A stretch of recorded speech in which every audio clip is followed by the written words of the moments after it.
Birthday cake set பண்ண போகலாமா? My baking story episode number 21. கியூட்டான பேபி கேர்ளோட ஃபர்ஸ்ட் பர்த்டேக்கு dessert table and birthday cake set பண்ணலாம். கரெக்ட் டைமுக்கு நாங்கள் வந்துட்டோம். ஸோ செட் பண்ணவும் ஸ்டார்ட் பண்ணியாச்சு. Cupcakes, cakesicles, lollipop, donut and cakes. And இது வந்து 2 tier white forest cake. Customers ஒன்று டிசைன் அண்ட் கலர் காம்பினேஷனில் கேக்கை வந்து சூப்பராக பண்ணிட்டோம். கூடவே கொஞ்சமாக ஃபாண்டன்ட் ஒர்க், டாப்பர்ஸில் வந்து teddy, clouds, stars, name, flex balls பார்க்கவே நல்லா இருக்குல்ல.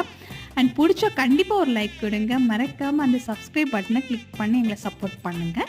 அண்ட் உங்கள் வீட்டு ஃபங்க்ஷனுக்கு இப்படி செட் பண்ண நீங்கள் ஆசைப்பட்டீங்கன்னா மறக்காமல் கேக் கேஸ்டில் இன்ஸ்டாகிராம் பேஜை வந்து காண்டாக்ட் பண்ணுங்கள். செம்மையாக பண்ணிடலாம். And thank you so much.